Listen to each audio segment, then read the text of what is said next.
but we'll be a little bit behind because we're going to start, I think Romans 1. We're going to start with Romans 1. And it's for people that work off shifts or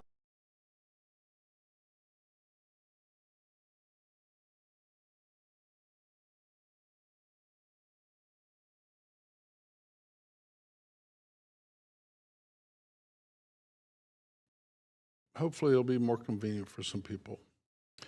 And get them in there getting some spiritual food. So looking forward to that. And it's going to be, we're not going to put it online. We're not going to have a PA system except for maybe just vocals if there's enough people to warrant that.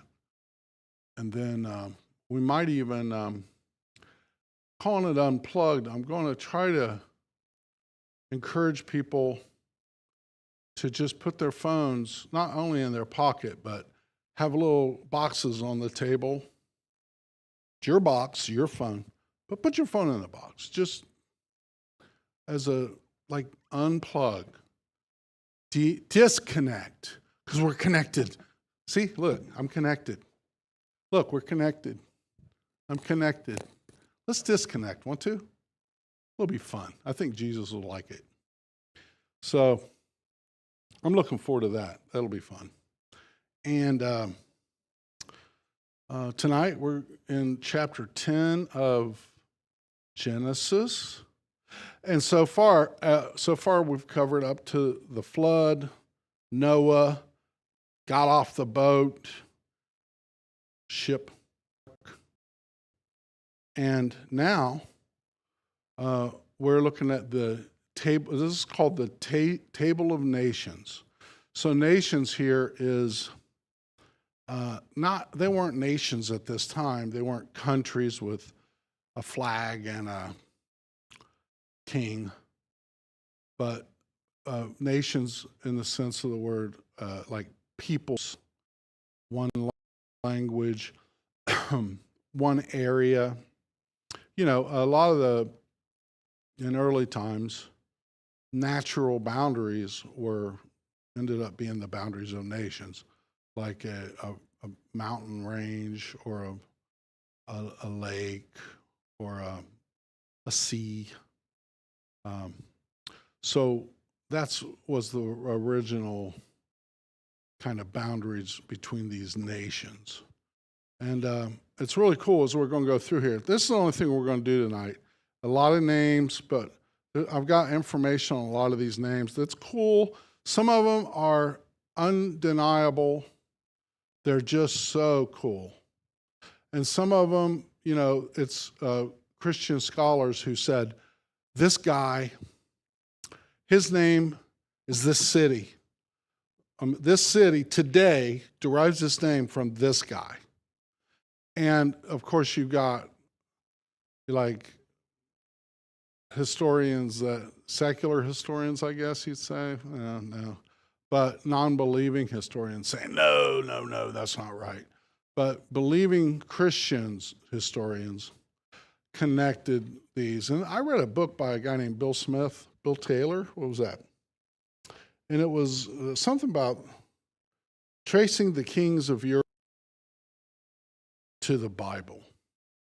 So this guy went into the basements of these old cathedrals and monasteries in Europe, and down in the dark, and dusted stuff off, and opened up scrolls and read these accounts from the 700 AD, 600 AD in Europe, where it would talk about King so-and-so, son of so-and-so, son of so-and-so. And there's a couple names in there that you can, in this historical document here, we're going to see, you got Ham and his son and his son and his son and his son. Well, and you go backwards from old European records, his father, his father, his father, his father, and they connect. Interesting. So we're going to look at some of that today, and it's fun. This is probably the biggest rabbit hole I'm going to take is this introduction. Mike just looked unbelievingly at me. So let's open in prayer and start with Genesis chapter 10. Father in heaven, thank you for your word. Thank you for this history, this account. And Lord, we believe it. I believe it. And I love that history supports your word. Actual history, actual geographic places support this story. So we praise you, and as we open your word, Lord, teach us, Lord, instruct us, and as always, Lord, teach me to teach through Jesus. Amen. Okay, verse 1. Now this is the genealogy of the sons of Noah, Shem, Ham, and Japheth. And sons were born to them after the flood. The sons of Japheth were Gomer, Magog, Madai, Javan, Tubal, Meshech, and Tiras. Okay, so you remember back in Acts when the wall of separation was torn down, and then we discussed how Christianity was released on the world, and we showed the map. And we also, I think, we showed a map of, like, the orange area was Japheth, the yellow area was Shem, and the other area, whatever called blue, let's say, was Ham. And it showed biblically where it said they went, and we showed it on a map, and it looked like Ham was mostly Africa and, strangely, China. And like from Africa around over through into Asia some. And then Japheth was mostly up into Europe. And then Shem was the Middle East area. And, spread out, but more central.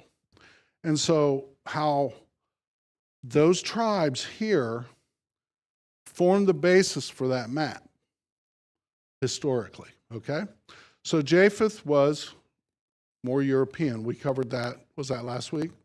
We talked about a little about that map, and we talked about it seemed like the blessings and the curse that Noah put on the sons.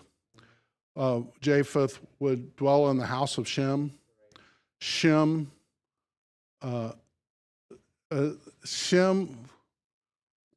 believed in God. So Shem was under the domain of God, the Lord God, Shem, and Japheth dwelt in the house with Shem, and Japheth was enlarged. So that, historically, if you say Japheth is Europe, and Shem is the people groups who believed in the Creator God, Jehovah, even though it got diluted through time. Abraham, you know what happened with his sons and their sons and the split. A big church split that they're still fighting about right now. There's a war going on. Church split, time of Abraham, time of Isaac and Ishmael. So anyway, Japheth, this is Europe. Okay, so to the Greeks, the word Japetos, that's not the father of Pinocchio, okay? But it's where the word comes from, right? Japetos is the father of history. That's interesting. So Japheth, Japetos, father of history. In India, there's a flood account. Now, I don't know. I'm not from India. I read this. So tell me, my Indian brothers, if this is true. Ready? There's a flood account. The father had 3 sons, Ayepti, Sharma, and Harma. And Harma was cursed by his father for laughing at his drunkenness.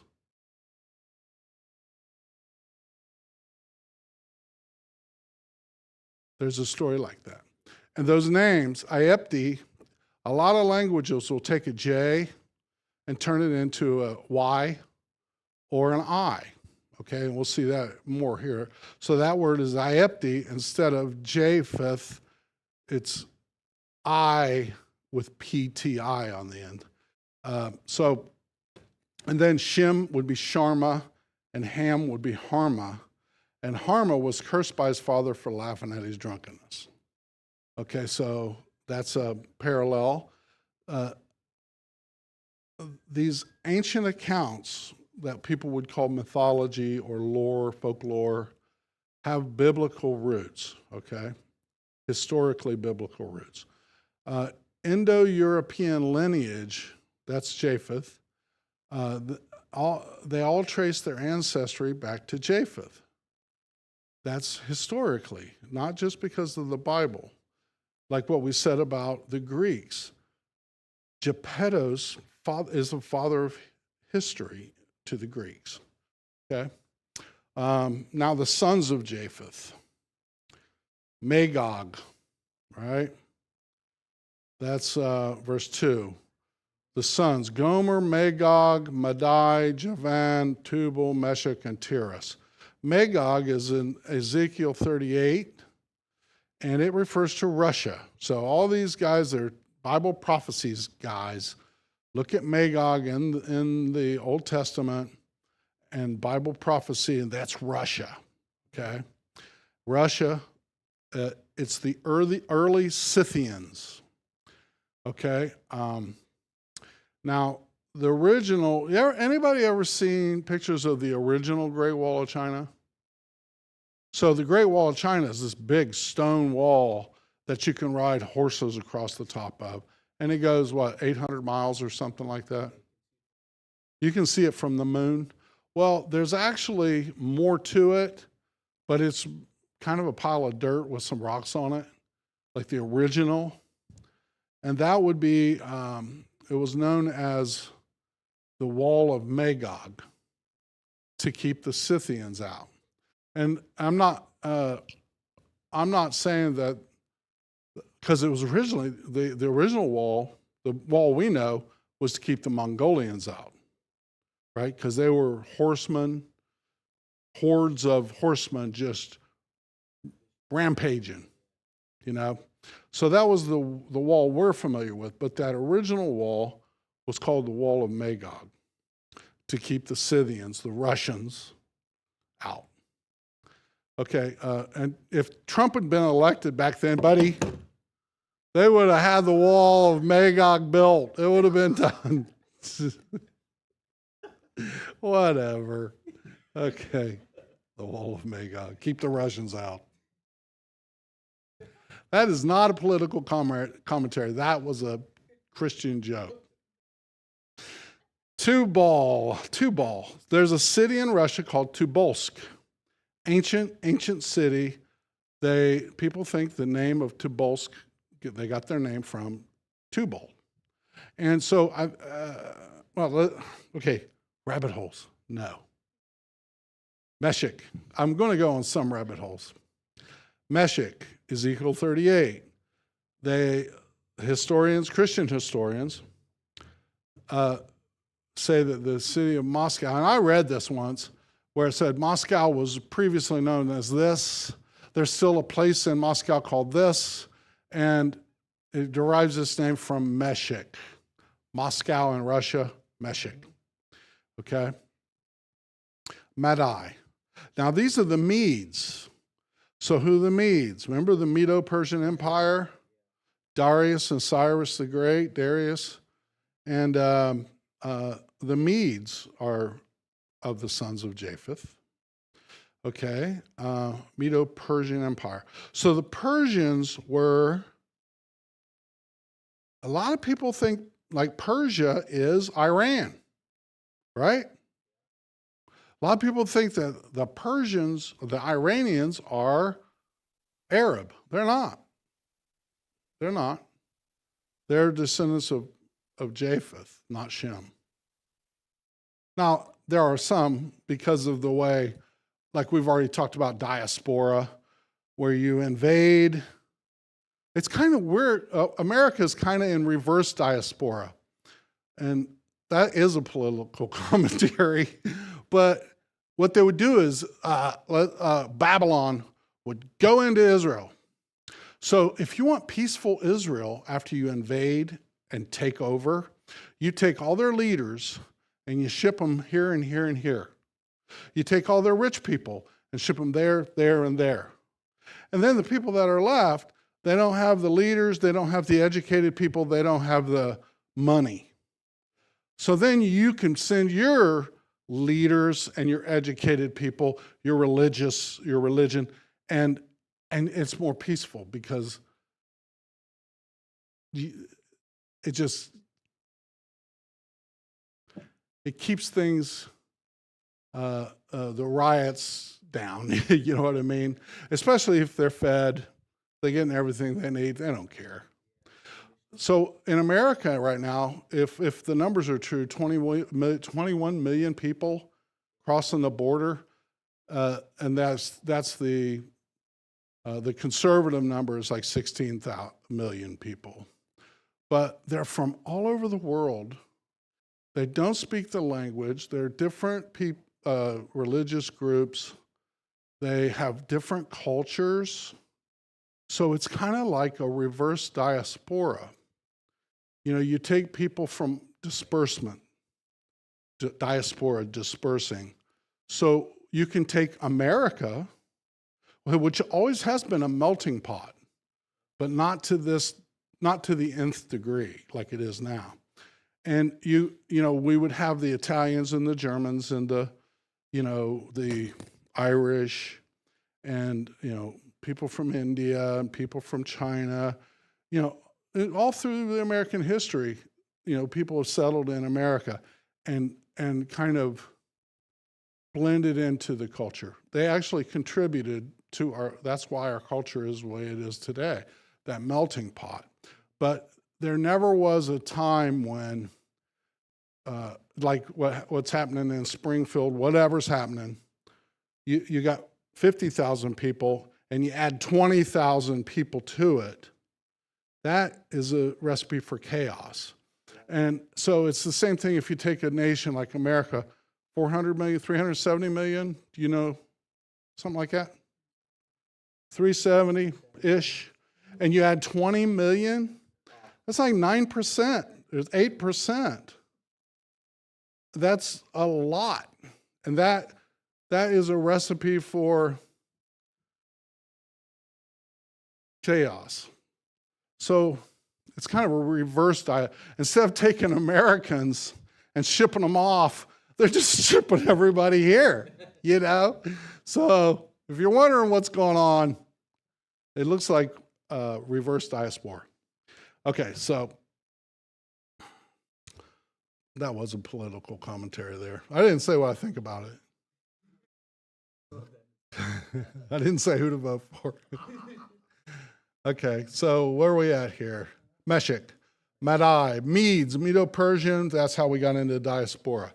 Javan, now everybody knows Javan is associated with the Greeks. Like that name is just, I don't know, what's that cologne? Wasn't there a cologne named Javan or something? Or was that Jovan? I don't know. Anyway, Javan, Greeks. They took the name, this is interesting. They took that name and it eventually took the form of Ionia. So you have the Ionian Peninsula and the Ionian Sea, and that's Greece. And it's from that word, Javan. You drop the V and you make the J a soft J, and it's Ion, right? Okay, verse 3, sons of Gomer. This is cool now. This is really cool. And I found this out after I knew the other thing. So the sons of Gomer were Ashkenaz, Riphath, and Togarmah. Okay, so Gomer, let's talk about Gomer. He had a sitcom back in the 60s where he was a Marine from North Carolina. Gomer Pyle, U.S. Simpson. Golly. No, not that Gomer. Check this out. Josephus. Josephus always gets the credit for stuff, man. Josephus wrote this. For Gomer founded those whom the Greeks now call Galatians. but were then called Gomerites. So this guy wrote this 2,000 years ago, and he was a historian. 2,000 years ago, a historian, so it was only, instead of 6,000, 5,000-year-old history, it was only 3,000-year-old history. So pretty cool. Gomerites are the Galatians. Pretty cool, Gomer. And the Galatians, that's where we get the word Gauls. And the Celts and the Gauls, is it Celts or Celts? I think Celts, right? Celtic? Yeah. Anyway, the Gauls and the Celts are part of the Galatians, along with Spain, France, Britain, and America. So Gaelic, anybody ever heard of Gaelic? Yeah. Gaelic is Irish. That's like and Scots, northern Scotland, and Ireland, they spoke Gaelic. Galatians, right? Gomer. Okay. Ashkenaz. Now this is cool. So well, let's go through here because I got it in my notes. They settled around the Black Sea and became Ascania. Descendants migrated north to Scandinavia. So the Ashkenaz are sons of Gomer, who's a son of Japheth. So the Ashkenaz, grandsons of Japheth, settled around the Black Sea. So if you know what the Black Sea is, like you got Italy as a boot. Then over here, you got another kind of a broken, smashed boot. That's Greece. And then there's a sea over here, Turkey. There's a little archipelago there, which we're going to get to that word. And you got Greece and Turkey. That sea right there is the Black Sea. The Ashkenaz settled around there. And then they moved from there, some of them did, on up into the Scandinavia area. And that is, they became the Ascania. And Scandinavia. So Scandinavia, Ashkenaz, right? But here's another thing. There's a Lake Isnik. Its ancient name was Ascanius, derived from Ashguza. Now, I don't know where Lake Isnik is. I forgot. But it's also linked with the Scythians, according to Herodotus. Herodotus is another ancient historian guy. Okay? So, but this is cool.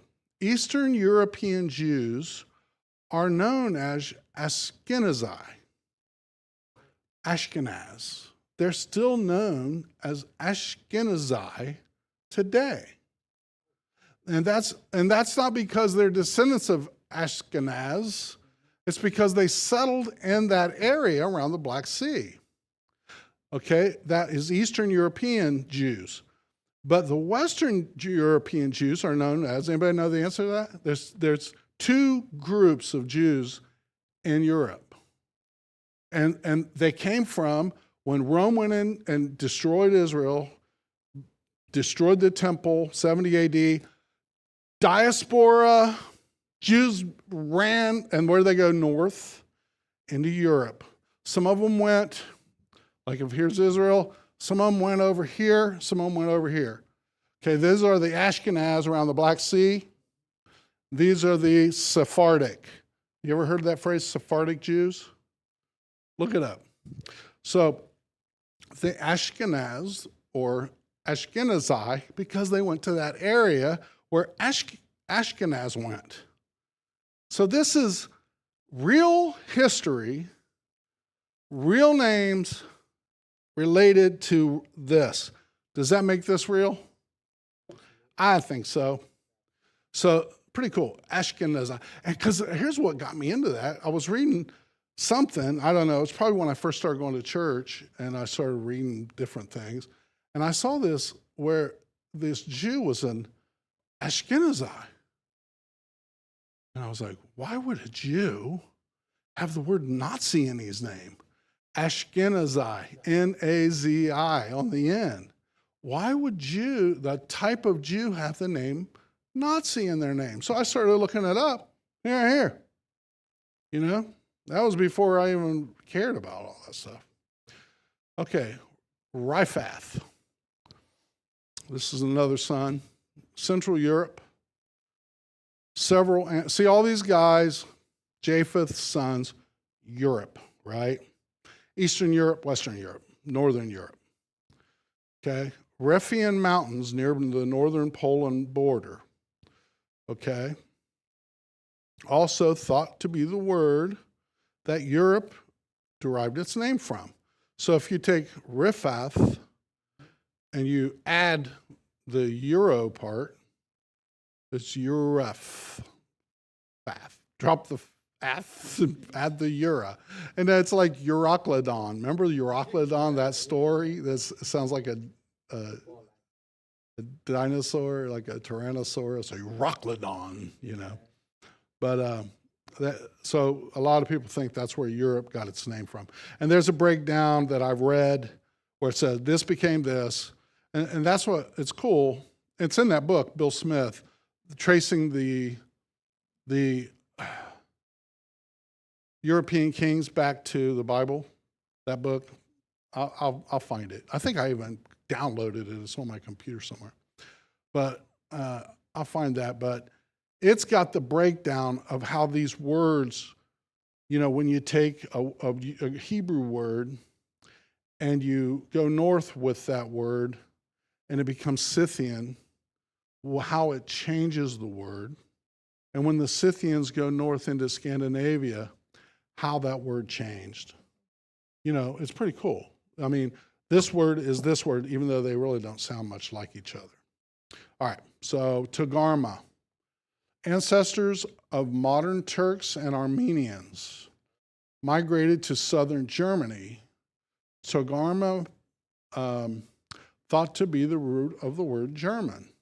So you got Togarma, right? So like Germany. And that word, what's that called? Etymology of a word, traces the history of it and how it went. In Latin, it's this, and it became this in French. Then the Americans picked it up, and it's this. You know, that's etymology. So if you look at the etymology of these words, they think the word Germany comes from Togarma. Okay. Verse 4, the sons of Javan were Elisha, whatever, Tarshish, Kittim, and Dodanim. Elisha is Hellas. Helene derived from Elisha. So the Hellenists, right?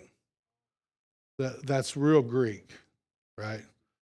It comes from the word Elisha. So that's why Helen, Ellen,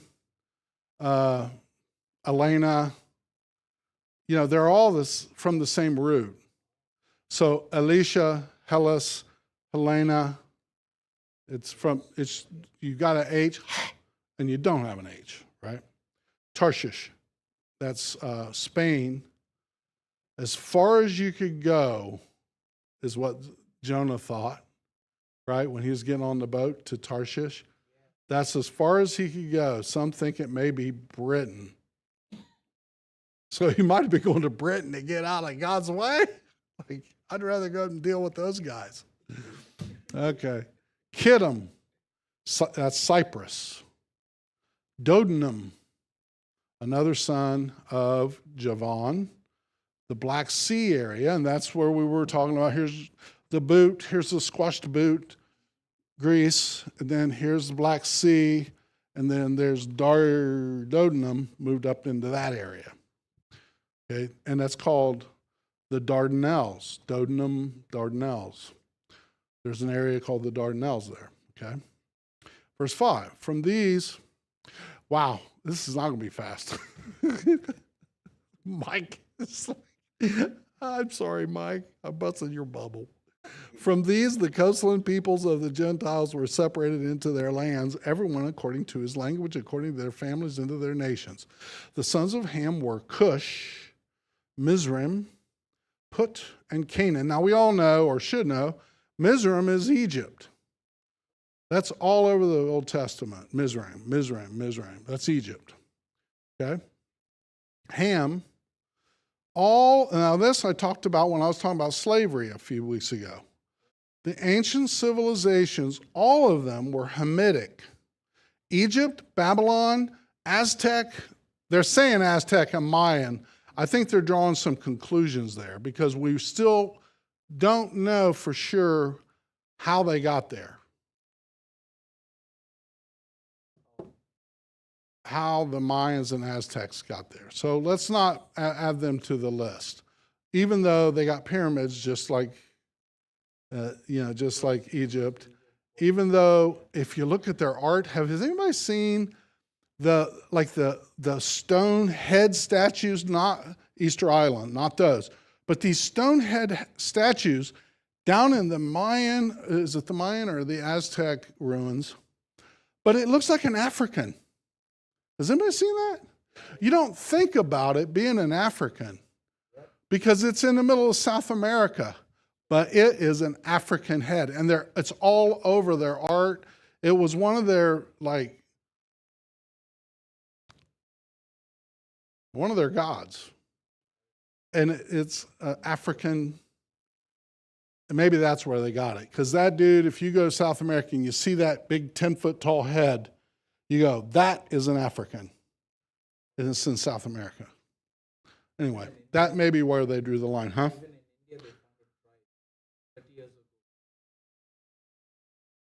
Yeah. Well, they all just, they went everywhere. And everybody thinks they were so stupid. They were not stupid. Noah built an ark the size of a battleship, bigger than a battleship, like an aircraft carrier. Anyway, Sumerian and Chinese. Chinese, what? Sons of Ham? Chinese? That's what this says. Let's go here. Cush. So Cush is the father of Nimrod. So we're going to get into Nimrod next week, chapter 11. And he was the first mighty man after the flood.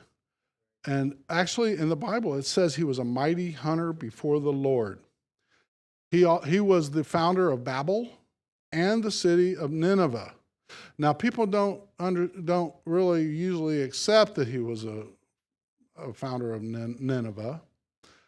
I don't know why it says in the Bible, but Nineveh, they give credit to Nineveh to a guy named Ninus, Ninus. But that's Nimrod with a different name, different language, right? So, hunter of men's souls. That's what the Jewish Talmud says about Nimrod. One of the first mighty men, remember what it said in Genesis chapter 5? Mighty men of renown, mighty men of old. So Nineveh was not some wimpy little dude. Orion, this constellation, the archer with the 3 stars in his belt, right? Nimrod. That's Nimrod, the hunter. Okay? Huh? It means rebel. Ooh. There you go. He wasn't no wimp. Well, Nimrod was a tough guy. And I can't wait to get to the story because there's a lot of stuff about Nimrod. Southern Arabia and Ethiopia still today refer to themselves as Cushites. So there's nations today that refer to themselves as Cushites. Cush, the son of Ham. That's ancient history, pre-ancient history. Okay, Mizraim, that's early Hebrew for Egypt. Put, Libya, west of Egypt and north. So if you look at a Bible map, it'll say Egypt. Then over here we're Libya and Tripoli and all that. It says big country, Put, P-U-T. Okay. Canaan is modern-day Palestine, Phoenicia. Right? And we knew that. 7. The sons of Cush were Seba, Havilah, Sabta, Raama, and Sabdeka.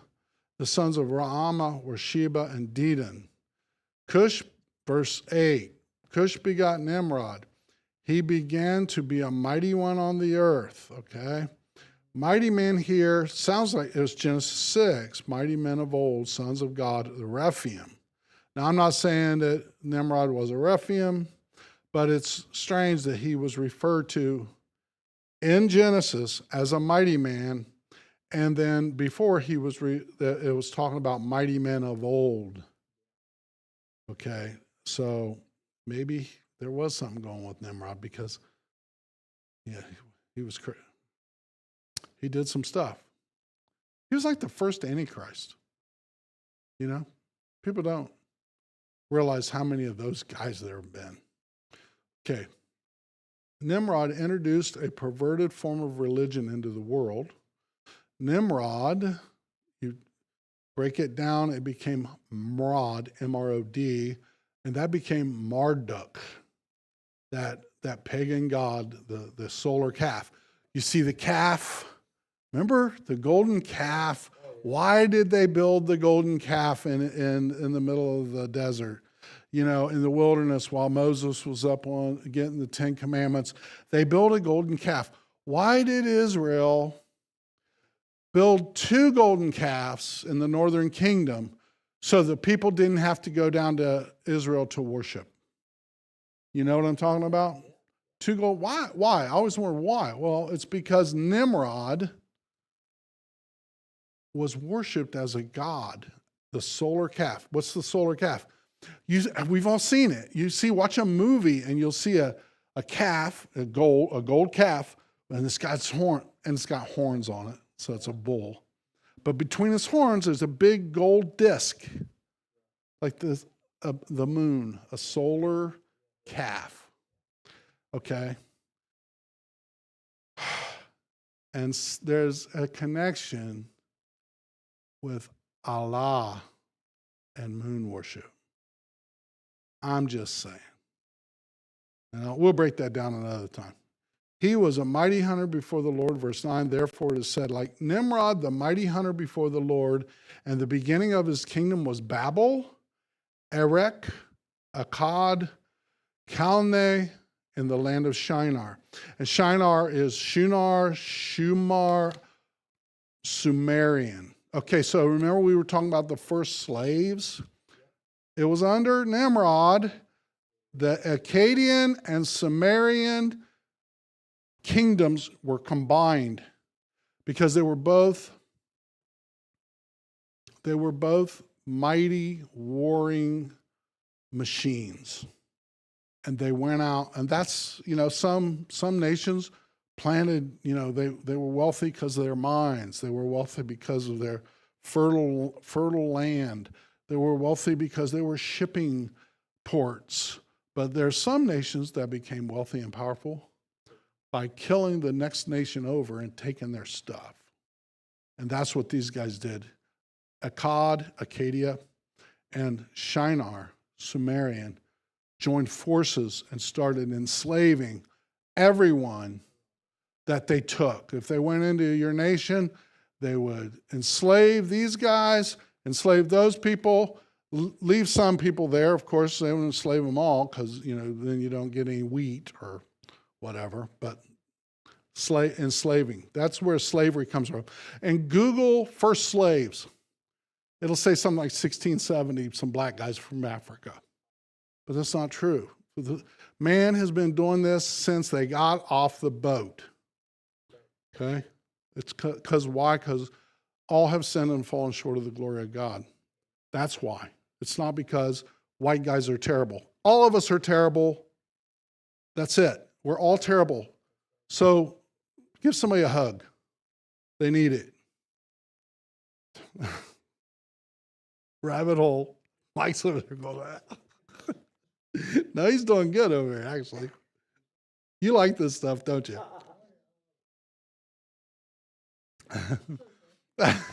Oh, it's great. Verse 11. From that land he went to Assyria and built Nineveh. Rehoboth, Calah, and Rezin between Nineveh and Calah. That is the principal city. Mizraim, that's Egypt, begot Ludum. And I think if you look at an ancient map, you can see Ludum on there sometimes, right? Anamim, Lehabim, Naphtahim, Pathrusim, Kazluhim, from whom the Philistines and Caphtorim, from whom came the Philistines and the Caphtorim. So that's a note in the Bible, right? That says right there. Yeah, so that ain't some historian, that's the Bible saying it. 15, Canaan begot Sidon, his firstborn, and Heth. Now Heth, that's where we get the Hittites, the father of the Hittites, okay? So forever, that was one of the archaeological arguments why the Bible doesn't know anything at all. It's a lie because there aren't any Hittites. There never were any Hittites. This Bible is all make-believe. And here's the proof. It's talking about Hittites. There ain't no Hittites. Guess what?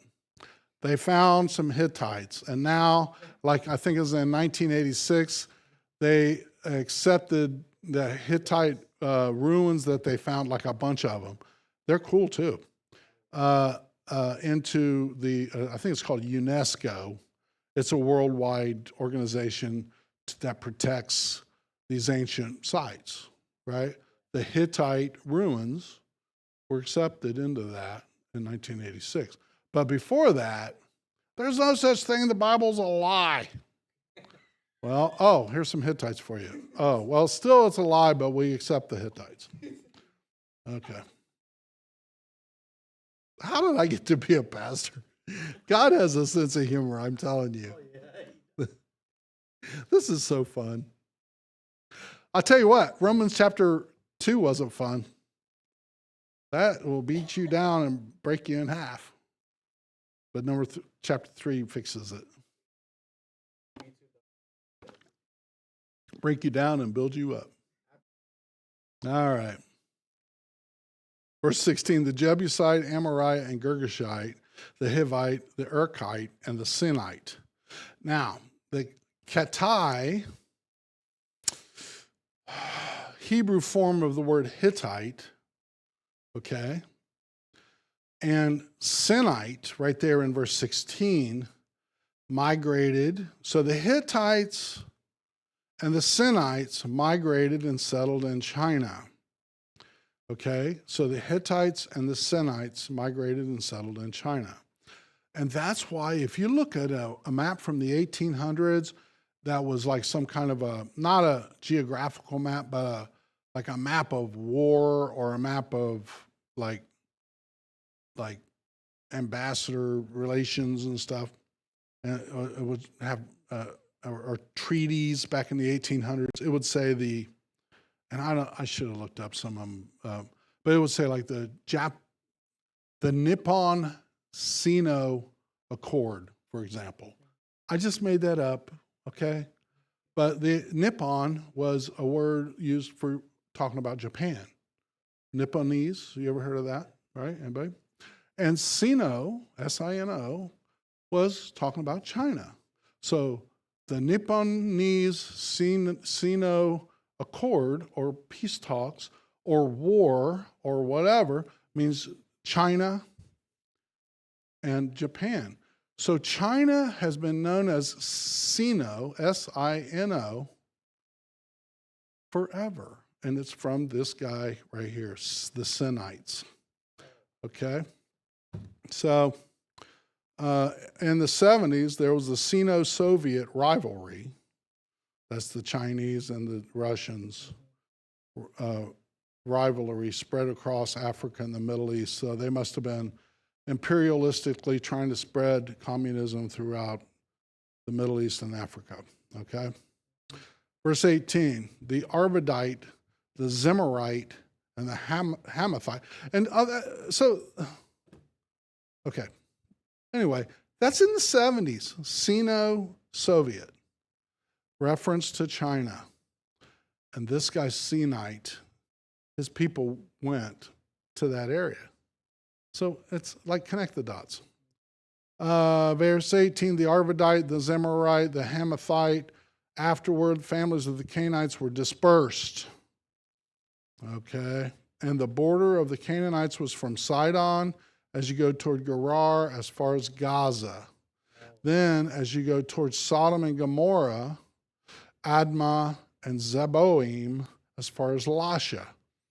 These were the sons of Ham according to their families, according to their language, in their lands, and in their nations.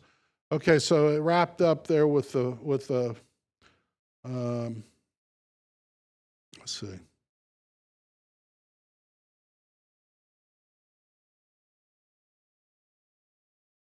So that's wrapping up the sons of Ham, right? These were the sons. Okay. Yes. Now we're going to go to Shem. And these children were born also to Shem. That would be Larry, Mo, and Curly. Oh, wait. That was Shemp. Shemp, sorry. And he was their brother. He was Mo and Curly's brother, Shemp. Right? What was their last name? Howard.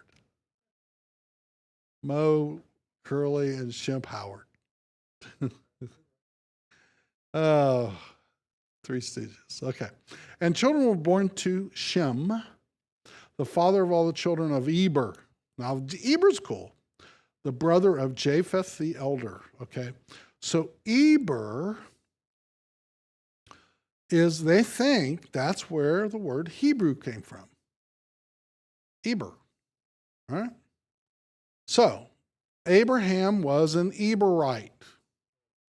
And Abraham was the father of, well, really, faith. But his descendants were the Hebrews and the Arabs. Okay, so Eber. The sons of Shem were Elam, Asher, Arphaxad, Lud, and Aram. And that's Asher or Assyria. Okay. Nations, right? Verse 23, the sons of Aram were Uz, Hul, Gether, and Mash. Arphaxad begot Salah. Salah begot Eber. To Eber were born two sons. The name was one was Peleg, for in his day the earth was divided, and his brother's name was Joktan. Okay, so that's where we get the word archipelago, Peleg, right? An archipelago, I think it's kind of like, it juts out into a body of water. It's like a landmass between two bodies of water, so it divides. So the name Peleg means division in Hebrew. In Greek, it means sea. Strange. And the Aegean Sea is named the archipelago in Greek. Now, that must be old or something. And it's theorized that it was at this time that the land masses, now this is theory, but that the land masses drifted, separating the continents and creating the oceans. So what it's saying there is, okay, the waters receded from the flood, and all the people started spreading out all over the world.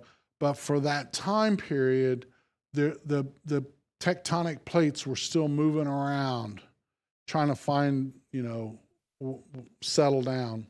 And some people theorize that Peleg, that generation, division, was division, a lot of divisions, right? It was the division between the flood era and the moving of, and the weather and all that, and then kind of the world we live in now. And also the ages. A man lived to be, 900 years old, then it started going whoop, whoop, down and down and down to this guy Peleg, division. And remember where Noah said man's days will be 120 years? God told Noah that. Well, after Peleg is pretty much 120 years. Was it so? Division. What does it mean? Does it mean dividing the waters divided? Land masses came up and made nations and continents and all that, or does it mean man's age, longevity dropped? Probably means both. So, because that word archipelago comes from his name, division, and it's a landmass between two bodies of water. Okay, Joktan. Verse 26, begat Almadad, Sheleph, Hazarmaveth, that's fun to say, Jerah, Hadoram, Uzal, Dikla, Obal, Abimael, Sheba, Ophir, Havilah, and Jobab. And all these were the sons of Joktan. Their dwelling place was from Mesha as you go forward to Sephar, the mountains of the east. And these were the sons of Shem. So we're through the sons of Shem, according to their families, according to their language, and all their lands according to their nations. Okay, looks like, hey, not too bad. Verse 32, we're going to wrap it up. These were the families of the sons of Noah, according to their generations, in their nations, and from these nations were divided on the earth. And from these the nations were divided on the earth after the flood. So Peleg divided, right? There we go. Next week, Tower of Babel. We're going to talk a little bit. We might talk a lot about Nimrod. I don't know. We'll see what happens when I start getting into this, but there's a lot of stuff about Nimrod. I mean, like that stuff about Ninus and Nineveh. Like, people don't know that. And people don't accredit him to being the founder of Nineveh, but he was. Okay, so Father in heaven, thank you so much for your word. I love history, and this is the history. Lord, we just praise you, and we love you. And Lord, just bless our little fellowship. And Lord, keep us on the path, Lord. We praise you and love you through Jesus. Amen.